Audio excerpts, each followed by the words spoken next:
10절 말씀입니다. 구약성경 1050페이지입니다. 여호와의 말씀이 내게 임하니라. 이르시되 내가 너를 모태에 짓기 전에 너를 알았고 네가 배에서 나오기 전에 너를 성별하였고 너를 여러 나라의 선지자로 세웠노라 하시기로.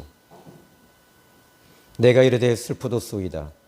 주 여호와여 보소서 나는 아이라 말할 줄 알지 못하나이다 하니 여호와께서 내게 이르시되 너는 아이라 말하지 말고 내가 너를 누구에게 보내든지 너는 가며 내가 너에게 무엇을 명령하든지 너는 말할지니라. 너는 그들 때문에 두려워하지 말라. 내가 너와 함께하여 너를 구원하리라. 나 여호와의 말이니라 하시고 여호와께서 그의 손을 내밀어 내 입에 대시며 여호와께서 내게 이르시되 보라 내가 내 말을 내 입에 두었노라. 보라 내가 오늘 너를 여러 나라와 여러 왕국 위에 세워 네가 그것들을 뽑고 파괴하며 파멸하고 넘어뜨리며 건설하고 심게 하였느니라 하시니라. 아멘.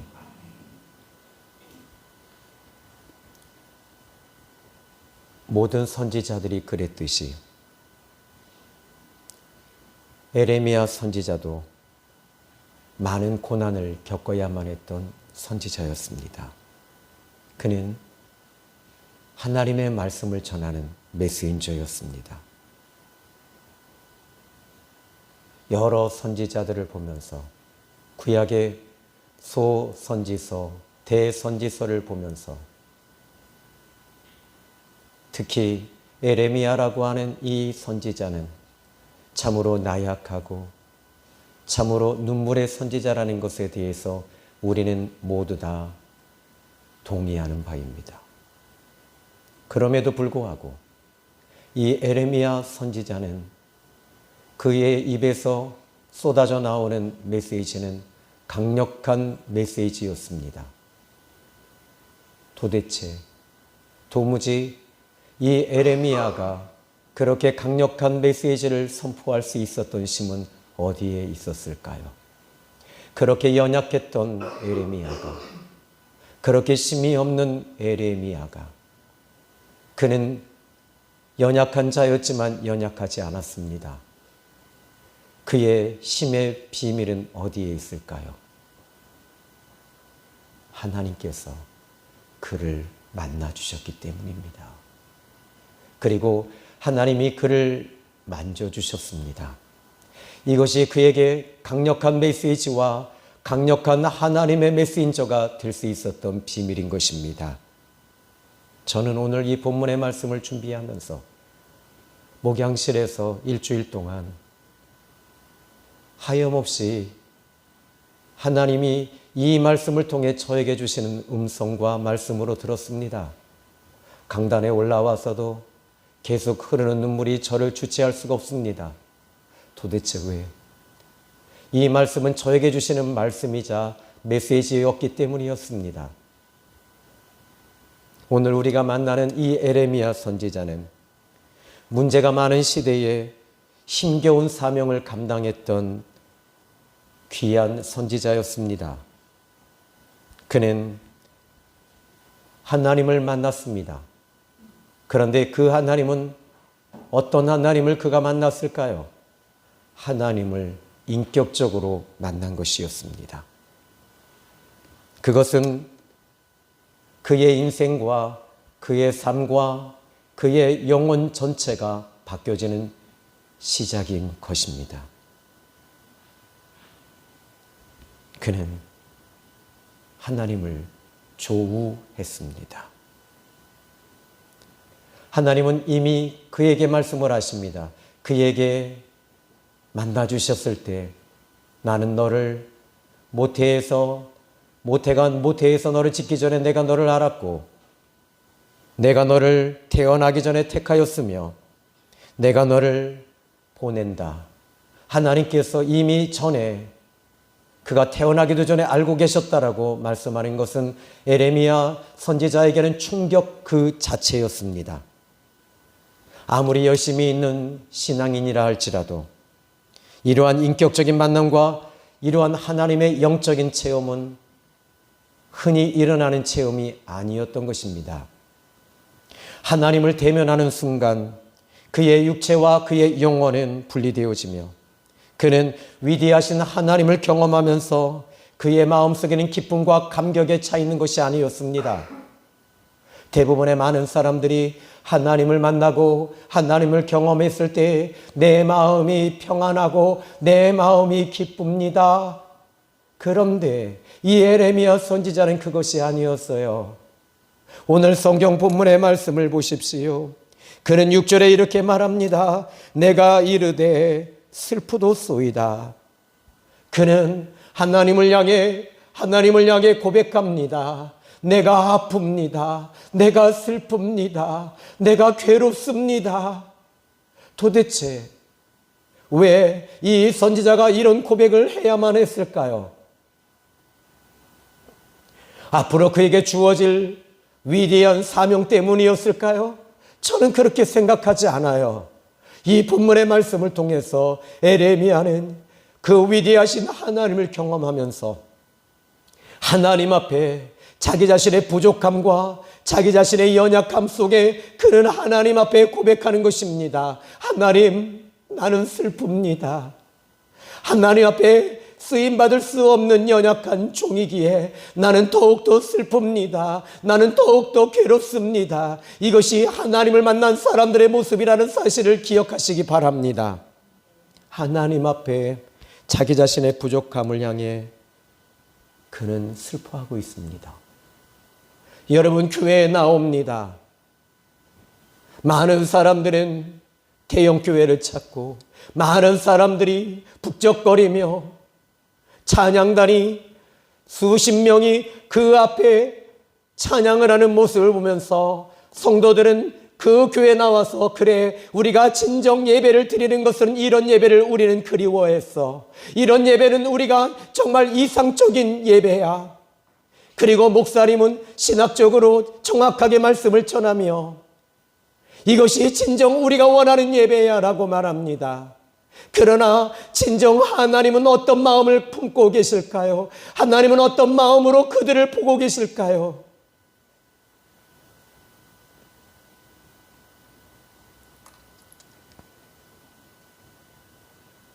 그는 그 위대하신 하나님의 사역을 연약한 내가 감당할 수 있을까?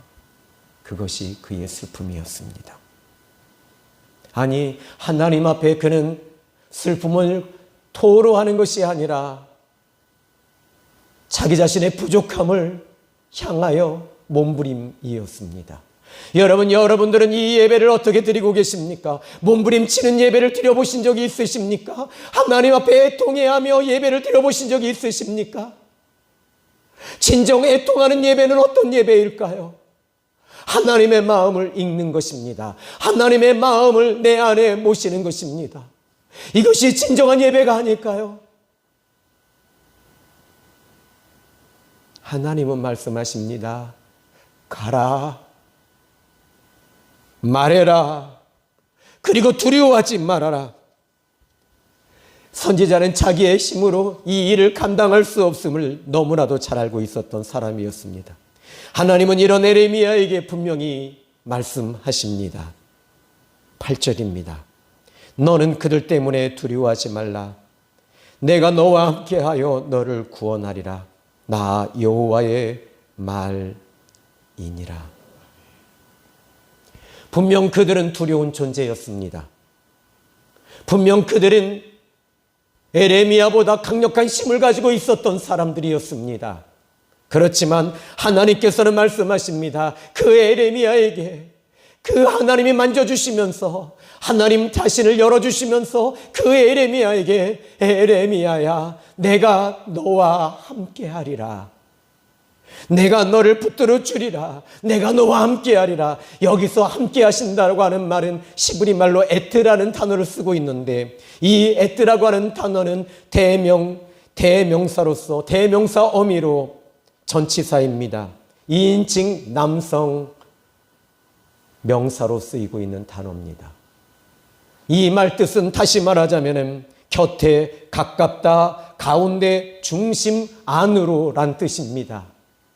하나님께서 함께 하신다는 말은 그가 걷는 그 자리에 같이 걷겠다고 하는 것이 아니라 너의 슬픔 속에 내가 네 안에 들어가서 그 슬픔을 만져줄 것이며, 너의 눈물 속에 내가 너의 눈물 속에 같이 눈물을 흘릴 것이며, 네가 무너질 때 내가 같이 무너져 줄 것이며, 네가 넘어질 때 내가 같이 넘어질 것이다. 이런 메시지입니다. 함께 하신다고 하는 그 의미는 더 깊은 의미가 들어있다는 사실을 기억해야 합니다. 이것이 그들 때문에 두려워하지 않아야 할 이유는 여기에 있습니다. 이것은 선지자에게 하나님이 주시는 보증이었습니다. 그렇다면 이것이 선지자에게만 주시는 하나님의 보증일까요? 내가 너와 함께하리라, 어디서 많이 들어봤던 메시지 아닙니까? 예수님이 십자가를 지시고 사흘 만에 부활하시고 승천하실 때 주신 마지막 메시지가 뭔지 아십니까? 마태복음 28장 20절에 19절부터 쏟아져 나오는 주님의 음성을 우리는 귀를 기울여 볼 필요가 있습니다. 아버지께서 내게 하늘과 땅의 권세를 내게 주셨으니 주님은 너희는 온 땅에 가서 온 족속에게 복음을 전하고 아버지와 아들과 성령의 이름으로 세례를 주고 내가 세상 끝날까지 항상 너희와 함께 있으리라. 도대체 왜요? 도대체 무엇 때문에요? 왜 하나님이 에레미야를 만나 주십니까? 하나님을 떠난 타락한 이스라엘 민족, 아니 타락한 이스라엘 자손들을 향하여 하나님께서 그들을 향하여 하나님의 진노가 맹렬한 것은 하나님의 그 시험과 하나님의 저주와 그 시험이 맹렬할수록 하나님의 사랑이 크다는 것을 우리는 알아야 합니다. 하나님을 떠난 이스라엘 자손들을 향한 하나님의 손짓이었습니다. 그리고 이제 우리 예수님께서, 하나님이신 예수님이 승천하시기 전에 너희들은 온 족속에게 가서 나를 전해라, 온 족속에게 가서 나의 복음을 전해라, 나를 증언해라, 나를 보여주어라, 나를 드러내라, 나를 나타내라. 이것이 진정한 메신저들이 해야 할 일입니다. 수없이 많은 강단에서 수없이 많은 설교가 쏟아져 나옵니다. 유튜브를 보십시오. 수없이 많은 설교가 얼마나 많이 메우고 있습니까? 훌륭한 설교, 정말 재미난 설교, 정말 재미난 정보가 얼마나 많이 설교 속에서 쏟아져 나옵니까? 그러나 진정한 하나님이 그 안에 계신지 저는 되묻고 싶습니다. 하나님이 원하시는 것이 무엇이며, 하나님이 기뻐하시는 것이 무엇이며, 하나님이 애통하는 것이 무엇인지 우리는 알아야 되지 않을까요?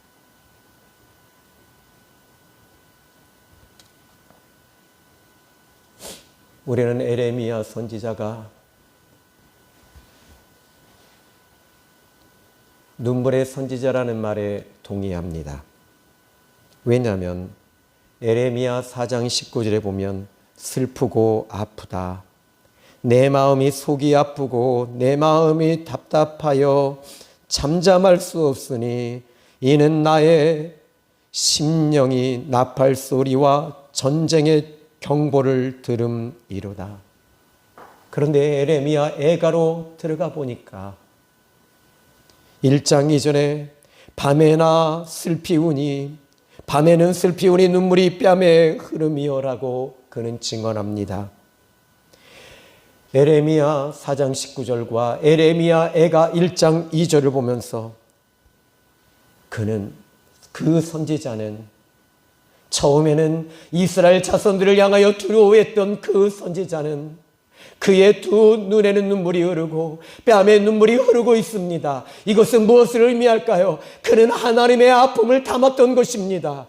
그의 육체에, 그의 영혼에 하나님의 아픔을 담고 하나님의 눈물을 담았기에 하나님께서 왜 이토록 이스라엘 자손들을 향하여 진노하고 계시는가를 보면서 하나님이 아파하시는 그 음성, 아파하시는 그 아픔을 그는 가슴에 느꼈던 것입니다. 하나님의 아픔이 그에게 임했던 것이죠. 그래서 그는 절규하며 선포했습니다.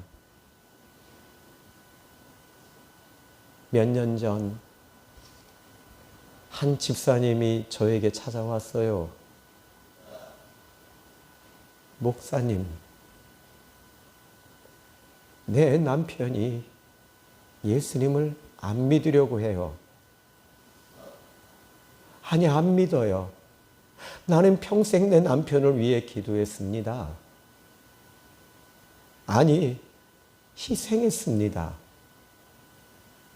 나는 평생 내 남편만 위해 울었습니다.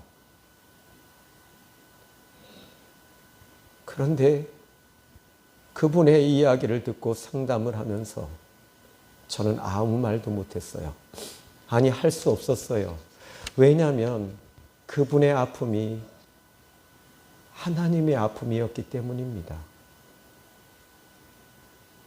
하나님의 아픔이 그 집사님 마음속에 들어갔던 것입니다.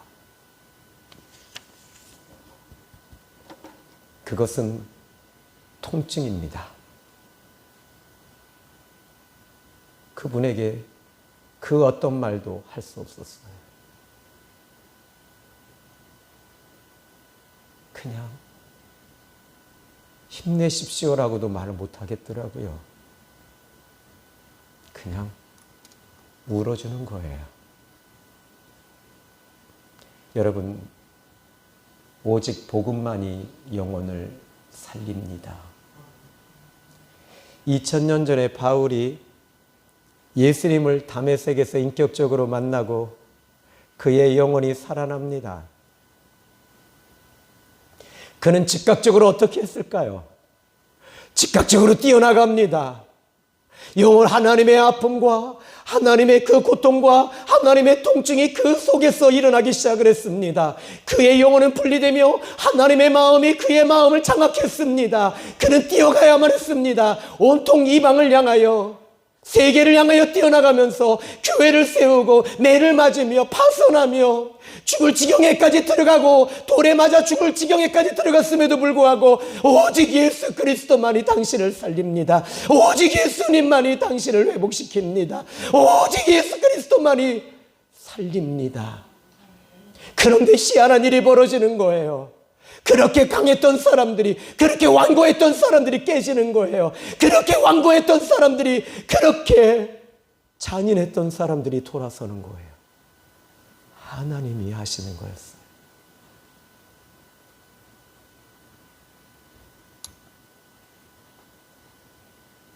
저는 오늘 이 메시지를 준비하면서 영혼에 대한 아픔을 여러분들은 충분히 느끼리라고 믿습니다. 이 메시지는 여러분을 향해서 이 교회의 빈자리를 채우라고 하는 형이하학적 메시지가 아닙니다. 우리에게 이런 통증이 필요해요.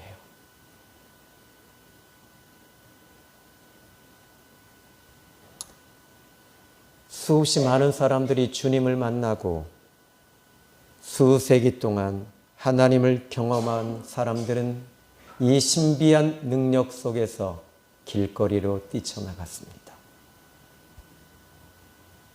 젊은이들이 제3세계로 무슬림들에게, 이슬람 사람들에게 공산주의 국가를 향하여 들어갑니다. 목숨을 걸고 들어갑니다. 많은 사람들은 이야기합니다. 헛된 죽음이라고, 헛된 일이라고, 괜한 일을 한다고. 그 젊은이의 에너지, 그 젊은이가 가지고 있는 그 모든 것들을 희생하는 것이라고. 그러나 그들은 이렇게 말합니다. 하나님을 내가 만났고 예수 그리스도의 십자가의 복음을 내 가슴에 품었으니 하나님의 아픔이 내 안에 밀려와서 나는 들어갈 수밖에 없고 그 들어감이 나는 마땅합니다. 내가 십자가를 지고 주님을 향해 내가 또다시 순교한다 할지라도 나는 결코 후회함이 없습니다. 그것은 주님이 걸으셨던 그 길이며 내가 걸어야 할 길이며 우리 생명의 샘교회 성도들이 걸어야 할 길임을 믿으시기 바랍니다. 사랑하는 성도 여러분, 저는 오늘 이 시간에 주님의 마음으로 이 말씀을 전합니다.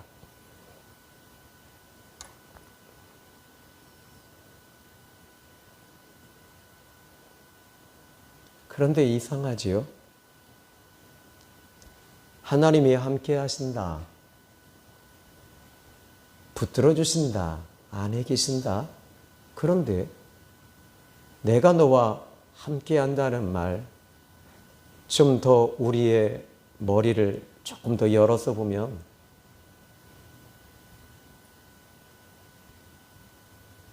너의 고민과 너의 고통 속에 같이 있겠다는 말씀이에요. 그리고 이제 이 본문의 말씀을 다시 한번 더 보지요. 9절입니다. 우리 같이 한번 읽어볼까요? 시작. 여호와께서 그의 손을 내밀어 내 입에 대시며 여호와께서 내게 이르시되 보라 내가 내 말을 내 입에 두었노라. 여러분, 여기서 이 9절의 말씀을 좀 자세히 살펴볼 필요가 있어요. 여호와께서 그의 손을 내밀었다. 하나님의 손을 에레미야의 그 입에 대신 거예요. 보통 주의 사자들이나 천사들이 와서 이사야 6장 같은 경우에도 또는 7장에도 하나님께서 이사야를 조우하실 때도 주의 사자가 핀 숯을 그의 입에 대셨습니다. 그런데 에레미야에게는 그의 손을 직접 대신 겁니다.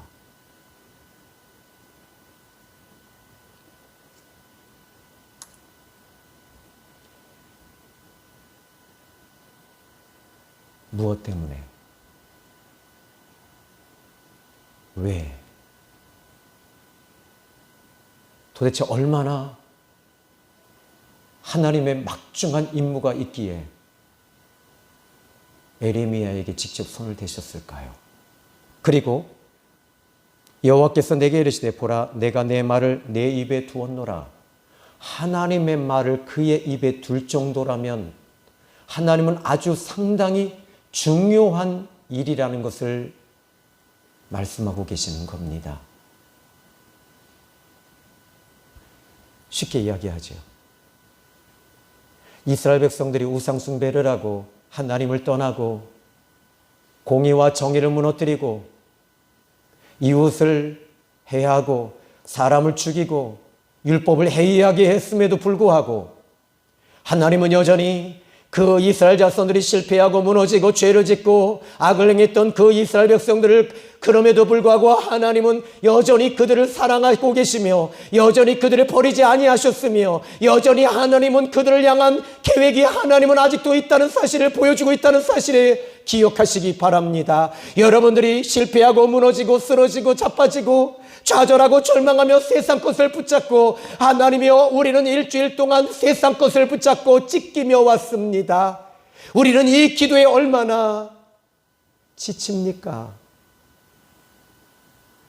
그러나 어떤 성도는 이렇게 말합니다. 이렇게 기도합니다. 하나님이여 저는 일주일 동안 저 세상을 향하여 예수 그리스도의 복음을 전하고 하늘의 하나님 저는 십자가의 복음을 전하면서 나는 찢겨져 있지만 예수 그리스도를 통해 다시 한번 힘을 공급받기 위해 나왔습니다. 주님이여 내게 힘을 주십시오. 이 힘을 통해 저는 또다시 나갈 것입니다. 하나님은 여전히 실패한 이스라엘 자손을 사랑하십니다.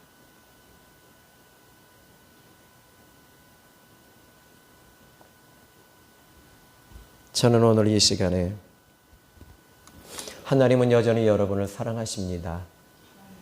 그리고 사랑하시는 여러분을 통해서 하나님께서 하시고자 하시는 일은 영혼에 대한 아픔과 고통과 통증을 여러분에게 주시는 거예요. 단순히 그 영혼들이 지옥 가기 때문에 아픈 것이 아니라 하나님의 아픔이 내 안에 이식되어졌기 때문에 그래요. 성령께서 아픔을 주시는 거예요. 이 아픔을 가지고 말씀을 들으십시오. 이 아픔을 가지고 저는 설교를 합니다. 이 아픔을 가지고 이번 한 주간도 길거리로 뛰쳐나가십시오. 그리고 내 남편에게, 내 자녀에게 말하십시오. 하나님은 당신을 사랑하시고 아파하셔요. 그 순간 성령께서 여러분의 입술에 권위와 권능을 주시며 그의 심령을, 그의 심장을 깨트리실 것입니다. 그리고 무너질 것입니다. 그때 하나님께서 일하실 이 부분을 향하여 기대하십시오. 이제 저는 이 단순한 메시지 속에서 하나님의 마음을 읽었기 때문에 아팠어요. 우리 찬양을 하는 형제가 찬양을 해도 그 찬양이 저에게는 부를 수가 없었어요. 온통 하나님의 마음이, 아픈 마음이 오는 거예요. 이 자리를 안 나왔기 때문에 아픈 것이 아닙니다. 주일 성수를 했느냐 안 했느냐의 싸움이 아닙니다. 하나님은 그 영혼을 사랑하신다는 것, 그것의 십자가의 죽으심에 하나님의 그 십자가의 죽으심, 그 죽으심은 죽을 수 없는 그분이 죽으셨다는 것에 대한 아픔이었습니다. 이번 한 주간도 주님의 마음을 가지고 나가십시오. 놀라운 일이 일어날 것입니다. 기도합니다. 살아계신 하나님, 오늘 종은 에레미야 선지자의 마음을 읽었습니다. 아니, 읽게 해주셨습니다. 하나님이여, 내 아버지여, 내 아버지여, 영혼의 아픔이 너무 큰 고통으로, 통증으로 옵니다. 하나님이여, 좀 거두어 주세요. 거두어 주세요. 종아, 아들아, 너는 내 앞에 서고 사람들 앞에 서서 사다리가 되어라. 사다리가 되어 다오. 딸아, 너는 내 앞에 서고 사람 앞에 서는 사다리가 되어 다오. 주님의 음성으로 듣습니다. 예수님의 이름으로 기도 올립니다. 아멘.